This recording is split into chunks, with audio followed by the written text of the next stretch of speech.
The great station floated in the darkness of neutral space. And it was here that the fate of humanity would be decided. Or so, the elder races believed with absolute certainty. Ambassador Elena Vasquez stood at the viewport of the UES Olive Branch and watched the Galactic Concordat station grow larger as her ship approached. The massive structure was built by species who had traveled between stars when humans still lived in caves. And every curve of its design seemed to whisper that humanity did not belong here. She was 53 years old. A woman with gray streaks in her black hair and eyes that had seen too much suffering in the past 3 years. Behind her stood her delegation of 12 humans, each one carrying the weight of millions who waited back home for news.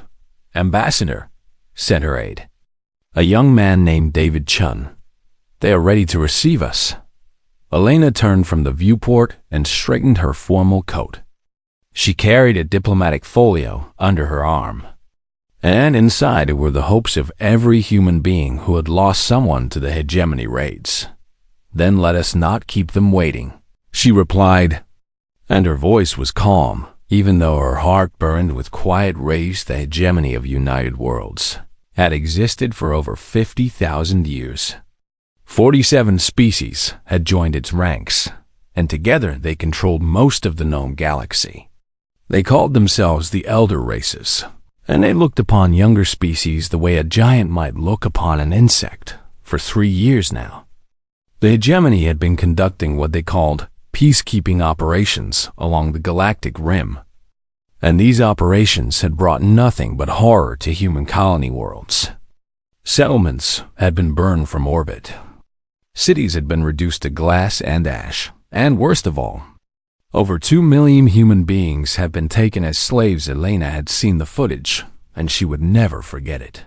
Families torn apart, children screaming for parents they would never see again, and the cold efficiency of the hegemony soldiers who treated human lives as worthless now. She walked through the corridors of the great station, and everywhere she looked, she saw representatives of the elder races.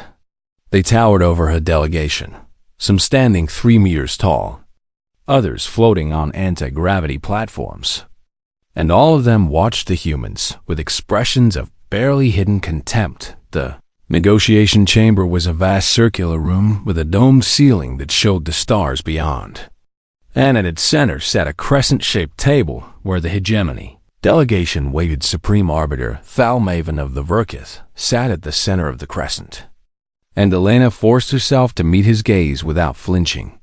He was 4 meters tall, covered in scales of deep purple, with 4 arms and eyes like pools of liquid gold. His species had been traveling through space for 100,000 years, and he looked at humans the way one might look at a particularly annoying pest. "You may approach," Thalmaven said, and his voice echoed through the chamber like rolling thunder. Elena walked forward with her delegation and took her place at the small table that had been set before the crescent. She noticed that her table was lower than theirs, forcing her to look up at the hegemony representatives. And she understood the insult perfectly. "We thank the hegemony for agreeing to these negotiations," Elena began, keeping her voice steady and professional. "And we come in good faith, seeking a peaceful resolution to the current conflict." Thalmaven made a sound that might have been a laugh, and the delegates around him shifted with amusement. "Conflict," he repeated, savoring the word. "Is that what you call it when vermin must be cleared from territory they have infested?" Elena felt David tense beside her, but she kept her composure and opened her diplomatic folio with steady hands. "Humanity presents the following terms for peace," she continued. "First, the immediate return of all human citizens currently held in hegemony space." "Denied," Thalmaven said before she could finish. Elena pressed on. "Second, reparations for the destruction of human colonies and the loss of civilian life." "Denied." "Third, recognition of human territorial sovereignty over our established colony worlds." "Denied," Thalmaven said again. And now he leaned forward with what might have been a smile on his alien face. Perhaps you do not understand your situation, little ambassador. You are not here to negotiate terms. You are here to receive them. He gestured to one of his aides, who activated a holographic display showing a map of human space. And Elena watched as red markers appeared on every one of their colony worlds. The hegemony has studied your species, Dalmaven continued. You are weak, short-lived, and laughably primitive.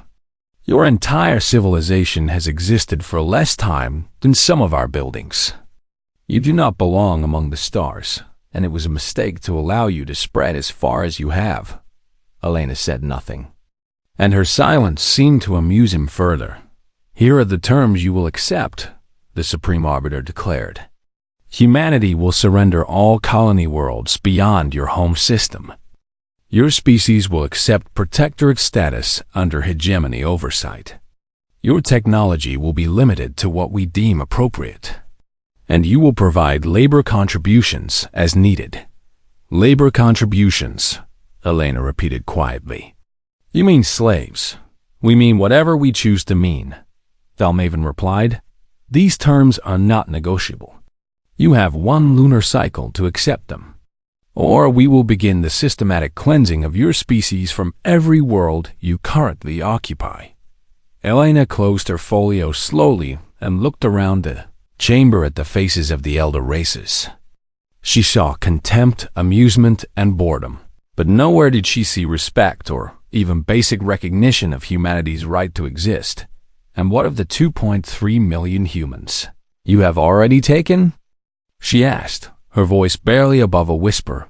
What happens to them?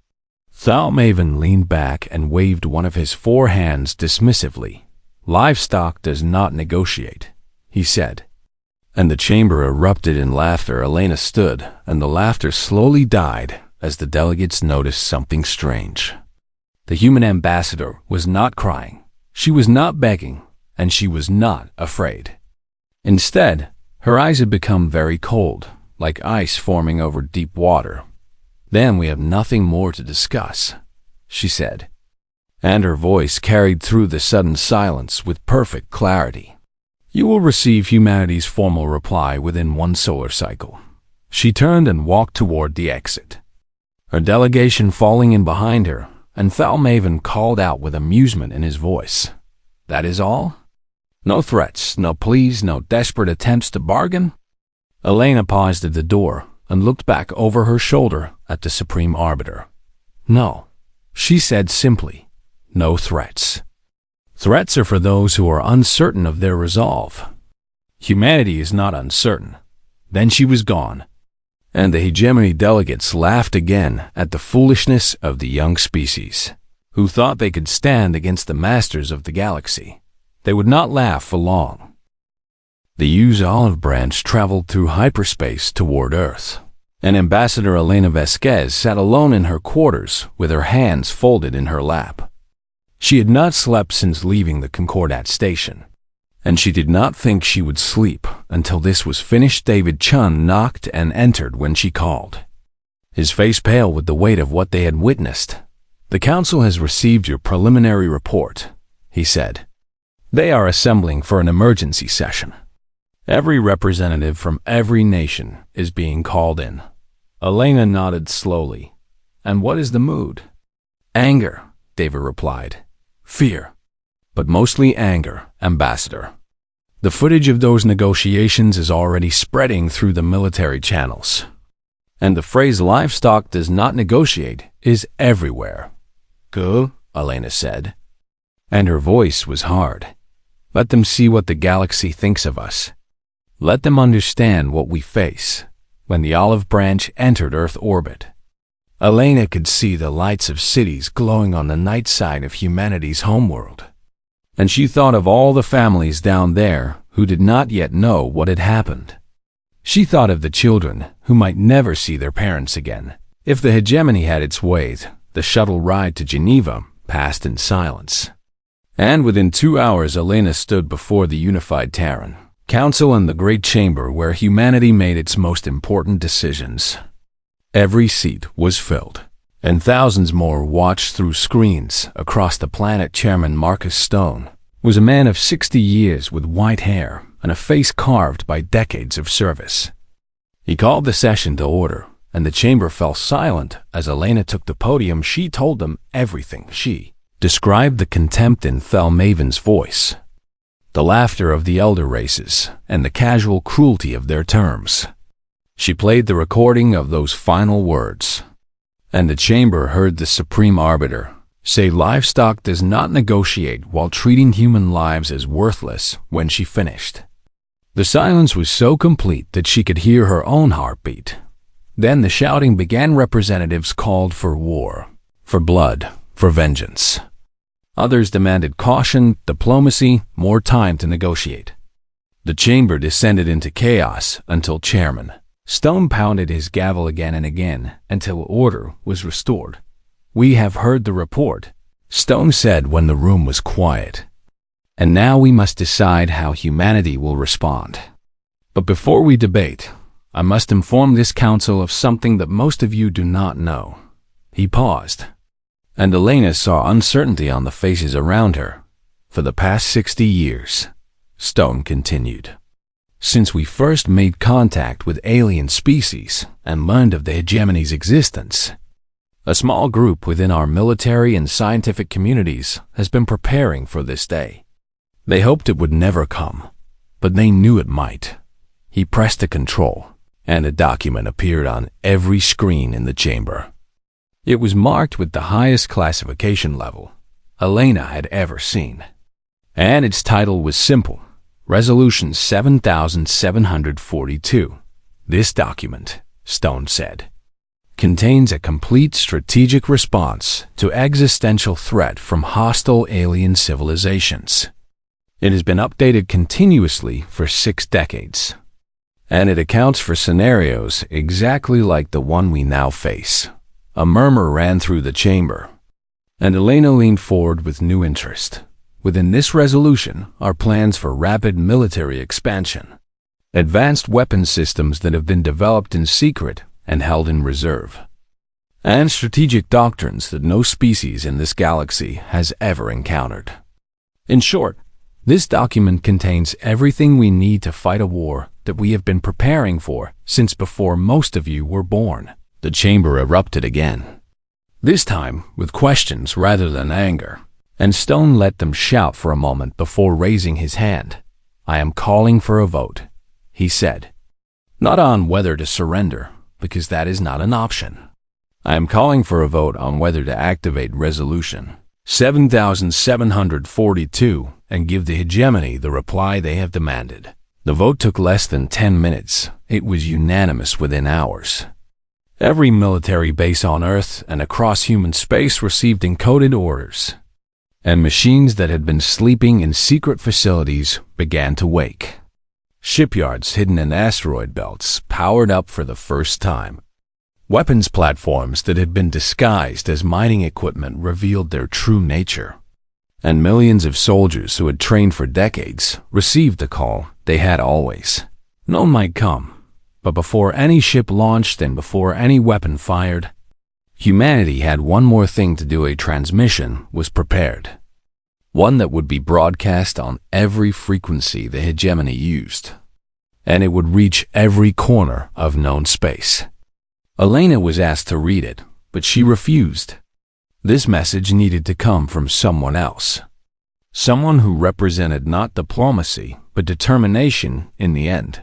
It was read by a simple soldier, a sergeant named James Okonkwo, who had lost his entire family when the hegemony glassed the colony on New Mombasa. His voice was calm and steady, and it carried it across the galaxy like thunder to the hegemony of United Worlds. "You have made your terms clear. And now here are as we did not come to the stars as conquerors, because we came seeking neighbors. You answered with chains and fire, and you laughed while you did it. You believe yourselves elder and superior. You believe that age grants you dominion over the young, and that your thousands of years of civilization make you wise. You are wrong. We are humanity, and we have crawled from the mud of a single world through suffering you cannot imagine. We have split the atom and cured plagues that would have ended us. We have killed our own gods and made new ones. We have warred amongst ourselves for 10,000 years, and still we stand. You call us vermin. And you call our children livestock. Learn what we call ourselves, survivors. This is not a declaration of war, because war implies two parties with the possibility of peace. And you have made it clear that you see no possibility of peace with us. This is simply our reply: we are coming, and we will not stop until every human in chains is free. We will not stop until the last slave walks in sunlight again. We will not stop until your laughter turns to silence. If you release our people now and withdraw from our territory, we will consider peace. If you do not, then we will teach you why our ancestors looked up at the stars and saw them not gods to worship, but worlds to conquer. There will be no second negotiation. The transmission ended. And for a long moment there was nothing but silence across the communication networks of the galaxy.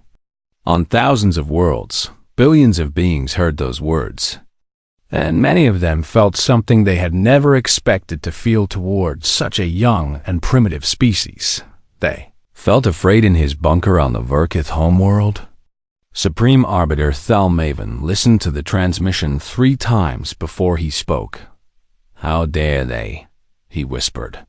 But his voice carried no amusement now. His military advisors gathered around him, and one of them, an ancient Verkith general named Wrathful, spoke with unusual caution. "Supreme Arbiter, perhaps we should take this threat seriously. The humans may be young, but they have shown unexpected resilience in the past." Thalmaven turned on him with fury in his golden eyes. "They are insects. They have perhaps 500 warships while we have 50,000. Their technology is generations behind ours, and their species has barely learned to walk between stars." "Yes, Supreme Arbiter," Wrathful said, bowing his head. "You are certainly correct." But as he left the chamber, the old general looked up at the stars through a viewport, and he wondered if the hegemony had made a terrible mistake on Earth. Sergeant James Okonkwo set down the microphone and walked out of the broadcast station into the cool night air. He looked up at the sky, at the distant points of light where his enemies waited, and he thought of his wife and his 2 young daughters who would never come home. "I am coming for you," he said quietly to the stars. "We are all coming." And across the darkness of space, humanity began to move. 6 months passed, and the hegemony waited for war in the traditional sense. They gathered their massive fleets near the border of human space. 50,000 warships crewed by species who had been conquering worlds since before humans discovered fire. They expected the young species to come charging at them in desperation, and they prepared to crush them with overwhelming force. The human fleets never came. Instead, something far worse began to happen. It started with small things that the hegemony commanders dismissed as accidents. A supply depot on the edge of their territory exploded without warning. A communication relay in a distant system went silent. A shipyard producing new vessels for the war effort suffered a catastrophic malfunction that killed thousands of workers. Then the small things became larger. Admiral Zilthura of the Mithrani was one of the hegemony's greatest military minds, and she was the first to understand what was happening. She stood in her command center studying reports from across hegemony space, and her 4 eyes narrowed as she saw the pattern. "They are not fighting a war," she said to her officers. "They are conducting something else entirely. Every attack targets our ability to wage war rather than our military forces directly." She pointed to a map that showed the locations of human strikes over the past 6 months. Supply lines, fuel depots, communication networks, and shipyards had all been hit, but not a single major hegemony fleet had been engaged.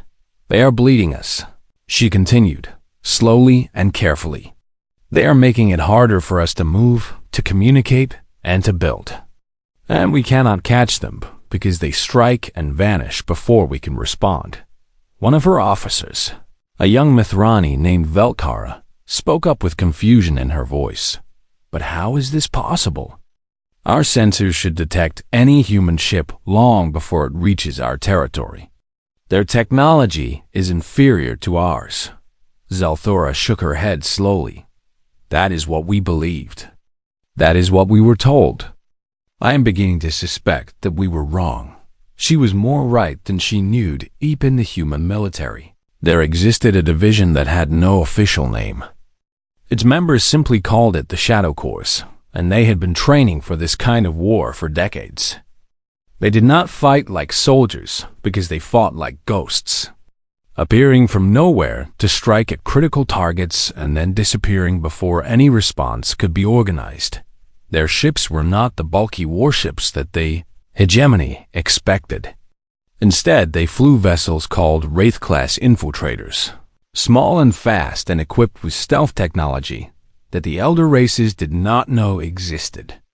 These ships could pass within a few kilometers of hegemony sensors without being detected, and their crews were trained to operate in silence for months at a time. Commander Sarah Kim led one such crew, and her ship was named Silent Promise.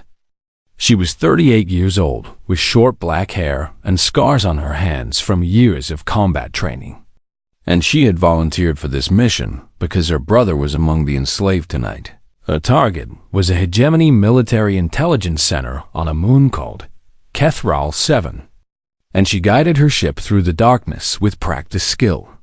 Around her, her crew of 12 worked in silence, each one knowing their role perfectly. Approaching target, whispered her pilot. A man named Torres.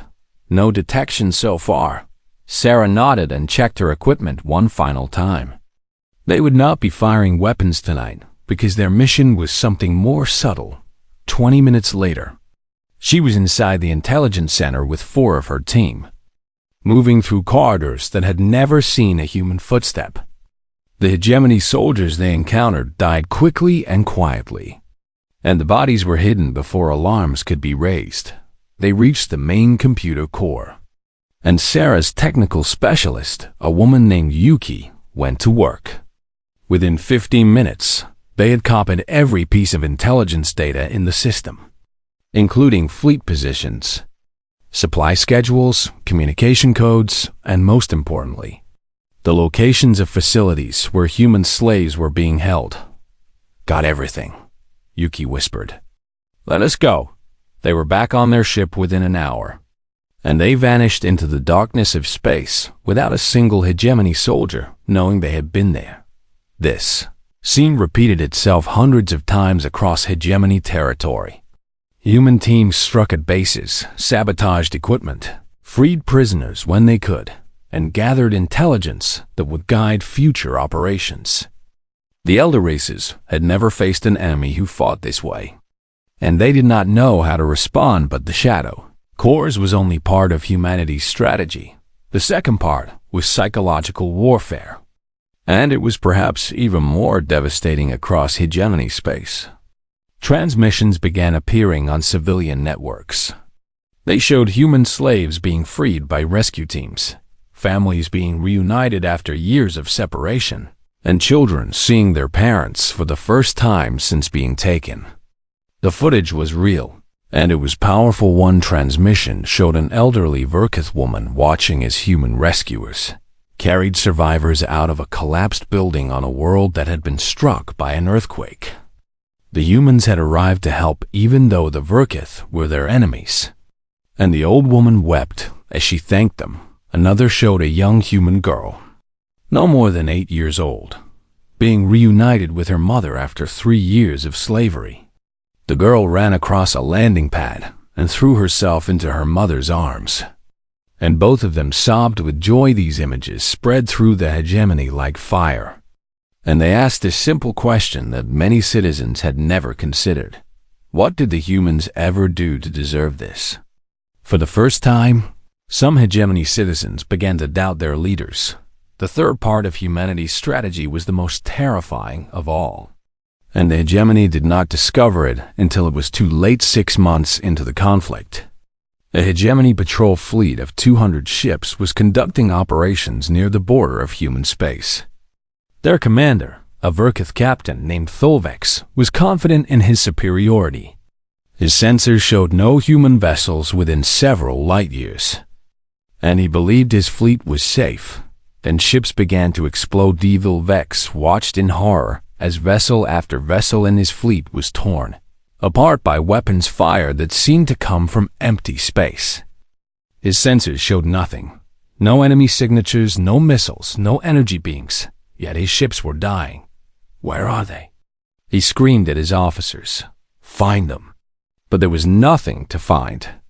The attackers were invisible in every sense that mattered, and by the time the engagement ended, 163 hegemony ships had been destroyed. Thulvex survived because the humans let him survive. And he carried back a message that spread terror through the hegemony military.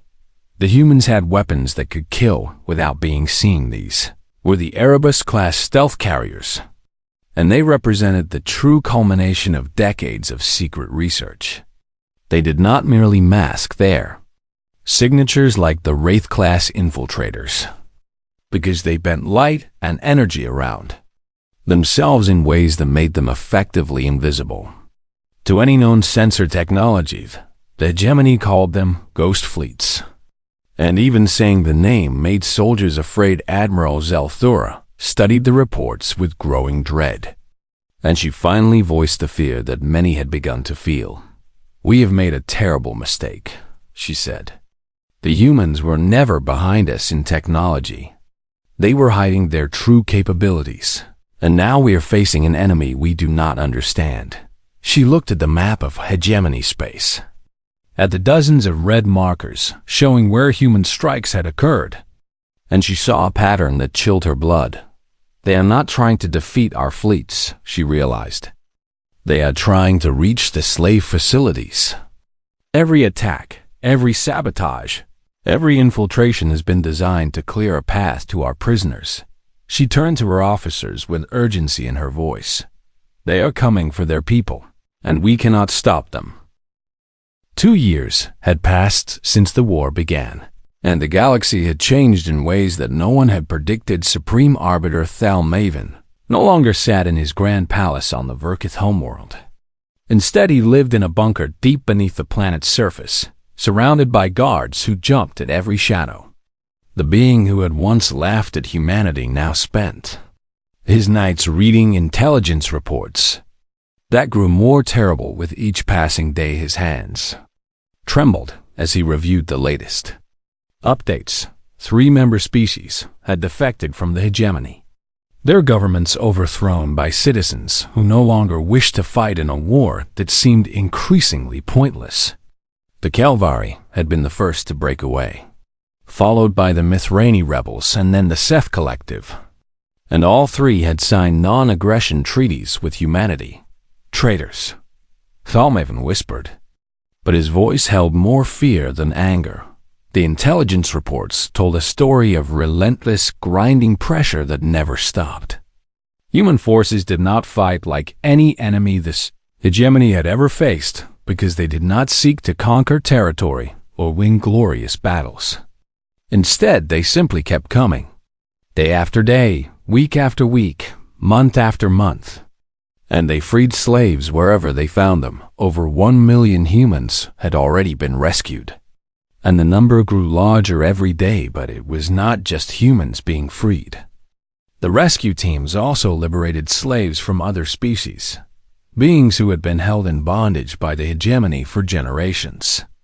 These freed slaves became some of humanity's most loyal allies, and they shared everything they knew about hegemony weaknesses. Thalmaven threw the report across his desk and summoned his military advisor, General Wrathful, who entered with exhaustion visible in every line of his ancient body.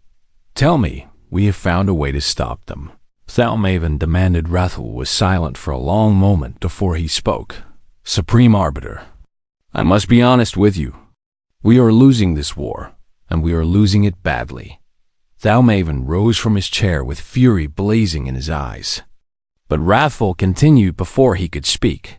The humans require only 4 hours of sleep each day. Our soldiers need 12. This means they can operate 3 times as long as we can before requiring rest. They can survive injuries that would kill any of our species, including wounds that destroy entire limbs or organs. I have seen footage of human soldiers continuing to fight after receiving damage that would have killed a Verkith instantly. He paused and then delivered the most frightening information of all. And they do not stop, Supreme Arbiter. When we defeat them in one place, they retreat and return stronger. When we destroy one of their ships, 2 more appear. When we kill one of their soldiers, 10 more volunteer to take their place. We have been fighting for 2 years, and they are stronger now than when we began. Thalmaven slumped back into his chair, and for the first time he looked old. How is this possible? He asked quietly. They are such a young species. Wrathful nodded slowly. That is what I have been trying to understand. I have studied their history, Supreme Arbiter, and I believe I have found the answer. He activated a display that showed images from human history. Soldiers charging into battle against impossible odds. Cities being rebuilt after devastating wars. People surviving famines and plagues and disasters that should have destroyed them. The humans have spent 10,000 years fighting each other, Wrathful explained. They have perfected the art of war through constant practice. They have learned to endure suffering that would break any other species, because suffering is all they have ever known. And they have developed a quality that we Verkith do not possess. They are patient. Thalmaven looked confused. Patient? We live for 400 years. They live for barely 80. How can they be more patient than us? Because patience is not about lifespan, Wrathful replied. It is about will. The humans have been waiting and preparing and enduring for longer than we can imagine. They waited through ice ages and world wars and plagues. They waited while their children died of diseases that we cured thousands of years ago. They waited because they had no other choice. And that waiting taught them something we never learned. He leaned forward with intensity in his voice. They learned that time is not their enemy. It is their weapon. They will wait as long as necessary to achieve their goals, and they will sacrifice whatever is required to reach them. We thought we were the patient ones because we are old, but we were wrong. They are the patient ones because they have been practicing patience since before we knew they existed. Thalmaven absorbed this in silence, and when he spoke again, his voice was hollow. What do you recommend? Wrathful straightened. We have one option remaining. A massive strike at their homeworld. If we can destroy Earth, we can break their will to fight. It was a desperate plan, and both of them knew it. But Thalmaven nodded his approval. Admiral Zelthora was given command of the assault fleet, and she gathered 3,000 warships for the attack. It was the largest military force the hegemony had assembled in over 1,000 years, and it represented the last hope of the elder races to defeat the human menace. The fleet jumped into the Sol system on a cold morning in Earth's time, and Zelthura stood on her command deck, watching the blue planet grow larger on her screens. She had expected to find a minimal defense, perhaps a few hundred ships at most, because human forces were spread across the galaxy, conducting their rescue operations. What she found was a nightmare. 12,000 human warships emerged from hiding places throughout the system. They had been concealed in asteroid belts, hidden behind moons, disguised as mining stations, and waiting in the darkness of the outer system. Weapons platforms revealed themselves in orbits around every major body, and defense stations that had appeared to be civilian installations dropped their disguises and powered up massive cannons. Zelthora understood immediately what had happened. It was a trap, she whispered. They wanted us to attack Earth. They have been waiting for us. The battle lasted 9 hours, and it was not a battle so much as a slaughter. The hegemony fleet was surrounded, outgunned, and systematically destroyed. Ship after ship exploded under the concentrated fire of human weapons. And the survivors who tried to flee found their escape routes blocked by more human vessels when it was over. 2,800 hegemony ships had been destroyed, and only a handful of survivors limped back to hegemony space. Among them was Admiral Zelthora, who had been captured when her flagship was disabled and then treated with unexpected courtesy by her human captors. They fed her, healed her wounds, and then sent her home with a message. She delivered that message to Thalmaven in person, standing before him in his bunker while guards watched nervously from the walls. "The humans told me to tell you something," she said, her voice empty of emotion. "They said, we could have done this to your homeworlds at any time, and we chose not to. Consider why." Thalmaven stared at her without comprehension. "What does that mean?" he demanded. Zelthor met his eyes, and for the first time he saw pity in the gaze of one of his own admirals. "It means they have been holding back, Supreme Arbiter. It means this war could have been over years ago if they had wanted it to be. It means they are not trying to destroy us because they are trying to free their people. And once their people are free, they may be willing to stop." She paused and then delivered the final blow. "It means we still have a choice, but only if we make it soon." Thalmaven dismissed her with a wave of his hand. But after she was gone, he sat alone in the darkness of his bunker and thought about everything he had done. He had called them livestock. He had laughed at their ambassador. He had believed they were nothing, and now his empire was falling apart around him. And the creatures he had dismissed as vermin were proving to be something far more terrifying than any enemy the hegemony had ever faced. They were survivors, just as they had said, and they were coming. 4 years after the first negotiations, Ambassador Elena Vasquez returned to the Galactic Concordat station. And everything had changed. The great structure was the same, its ancient curves still whispering of elder power. But the beings who walked its corridors were different. Where once there had been contempt in their eyes when they looked at humans, now there was something else entirely. Something that looked very much like respect mixed with fear. Elena walked with her delegation toward the same negotiation chamber where she had been mocked 4 years ago, and this time no one laughed at her. This time, the representatives of dozens of species stepped aside to let her pass, and some of them even bowed their heads slightly in acknowledgement. The chamber itself was unchanged, with its domed ceiling showing the stars and its crescent-shaped table at the center. But the beings who sat at that table were very different from before. Supreme Arbiter Thalmaven was not there. He had been arrested by his own people 3 months ago and now awaited trial for crimes against sentience. In his place sat a council of representatives from the remaining hegemony species, and their faces showed the exhaustion of a civilization that had learned a terrible lesson. Elena took her place at the small table that had once been positioned to make her look up at her betters. This time, someone had raised it to equal height with the crescent table, and she noted the gesture with a small nod of appreciation. "Ambassador Vasquez," said the lead representative, a Verkith named Kelmaven, who was Thalmaven's own niece. "We thank you for agreeing to these discussions." Elena studied the young Verkith and saw genuine humility in her golden eyes. This was not a being who expected to dictate terms. "The Unified Terran Council has authorized me to negotiate on behalf of humanity," Elena replied. "We are prepared to listen." Kelmaven glanced at her fellow representatives and then spoke carefully. "We wish to end this conflict.